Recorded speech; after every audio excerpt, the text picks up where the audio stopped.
Pendengar, pemerintah telah menargetkan penurunan angka kemiskinan ekstrim hingga 0% pada tahun 2024.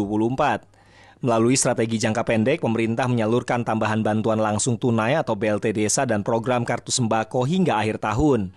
Undang-Undang Cipta Kerja berisi aturan yang membangun sinergitas dan kesinambungan berbagai sektor, sehingga dapat meningkatkan investasi, produksi ekonomi yang pada akhirnya berdampak pada tumbuhnya lapangan kerja, peningkatan PDB nasional, dan harapannya angka kemiskinan dapat turun. Tercatat setiap tahunnya Indonesia memiliki 6,9 juta pengangguran, ditambah lagi dengan adanya lulusan SMA, SMK atau MA, dan sarjana maupun diploma. Keberadaan tersebut tentu saja harus menjadi perhatian khusus, apalagi pada saat pandemi corona, di mana masyarakat cukup terdampak secara ekonomi. Undang-Undang Cipta Kerja salah satunya bertujuan untuk mengurangi pengangguran dan kemiskinan. Hal tersebut juga sangat erat kaitannya dengan kesejahteraan. Selain itu, Undang-Undang Cipta Kerja juga diharapkan dapat mengatasi masalah ketimpangan yang terjadi. Dengan adanya kemudahan yang ditawarkan oleh Undang-Undang Cipta Kerja, diharapkan akan lahir pelaku usaha baru dan pelaku UMKM baru. Sebab nantinya akan ada perombakan besar-besaran dalam struktur ketenagakerjaan di Indonesia. Undang-Undang Cipta Kerja juga memunculkan peluang bagi pelaku UMKM untuk bisa mengembangkan usahanya dengan adanya beragam kemudahan yang ada dan akan mempercepat proses transformasi UMKM dan koperasi dari sektor informal menjadi formal.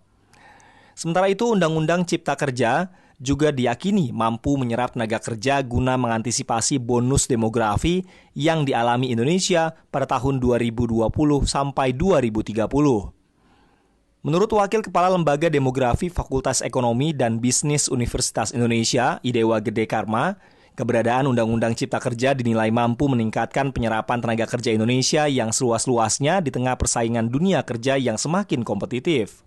Menurutnya ada beberapa mekanisme untuk menyerap tenaga kerja yang lebih optimal. Pertama, ada beberapa klaster yang dibahas secara simultan di Undang-Undang Cipta Kerja, sehingga beberapa aspek dalam pembukaan unit usaha, investasi, peluang bisnis yang dibangun menjadi lebih jelas dan lebih sinergis. Selain itu, dalam undang-undang tersebut juga merevisi soal aturan perizinan usaha, aturan ketenagakerjaan, aturan permodalan investasi, dan aturan lingkungan, sehingga undang-undang tersebut mengatur beberapa aspek secara simultan. Banyak hal yang diatur dalam Undang-Undang Cipta Kerja.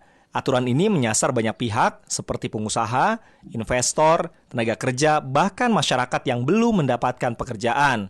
Sehingga diharapkan Undang-Undang Cipta Kerja mampu mendorong pertumbuhan ekonomi yang inklusif di Indonesia.